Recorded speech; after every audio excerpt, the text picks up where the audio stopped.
Il était une fois, dans un royaume lointain, un jeune garçon nommé Lucien. Lucien vivait dans un petit village au bord de la forêt enchantée. Un endroit mystérieux où les arbres semblaient chuchoter entre eux et où la lumière du soleil prenait des teintes magiques à mesure qu'elle filtrait à travers les feuillages. Lucien était connu dans tout le village pour son esprit curieux et son amour des aventures. Chaque soir, il écoutait attentivement les histoires contées par les anciens du village qui parlaient de créatures enchantées et de trésors cachés dans les profondeurs de la forêt. Mais parmi toutes ces légendes, une en particulier capturait son imagination, celle du dragon d'émeraude. Le dragon d'émeraude, disait-on, était un gardien bienveillant, tapi dans une grotte secrète au cœur de la forêt enchantée.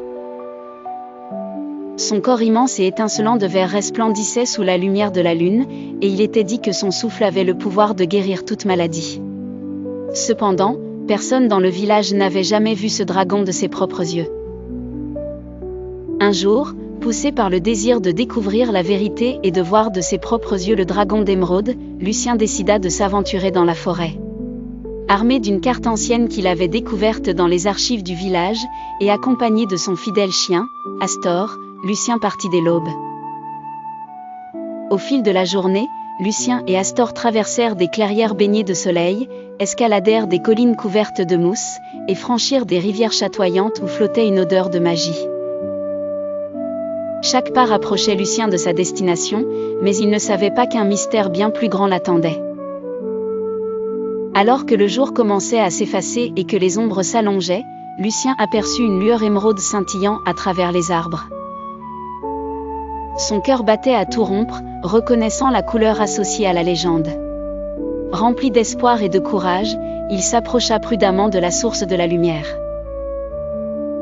À sa grande surprise, Lucien découvrit une clairière où se tenait une magnifique créature. Mais ce n'était pas le dragon qu'il s'attendait à voir. Au lieu de cela, un majestueux papillon aux ailes vertes luminescentes voletait dans la lumière du crépuscule. Lucien était émerveillé par la beauté de ce spectacle, et le papillon semblait être en harmonie avec la forêt tout entière. La créature battit des ailes autour de lui et Lucien sentit une paix profonde l'envahir. À ce moment-là, il comprit que la véritable magie n'était pas seulement dans les histoires de dragons, mais dans la nature sauvage et magnifique qui l'entourait. Malgré sa déception initiale, Lucien rentra au village avec une nouvelle histoire à raconter, celle d'un trésor de beauté plutôt que de puissance. Cette nuit-là, alors qu'il partageait son aventure auprès des villageois, Lucien réalisa que parfois la quête est plus importante que la destination, et que les légendes, aussi merveilleuses soient-elles, peuvent cacher des trésors insoupçonnés de sagesse.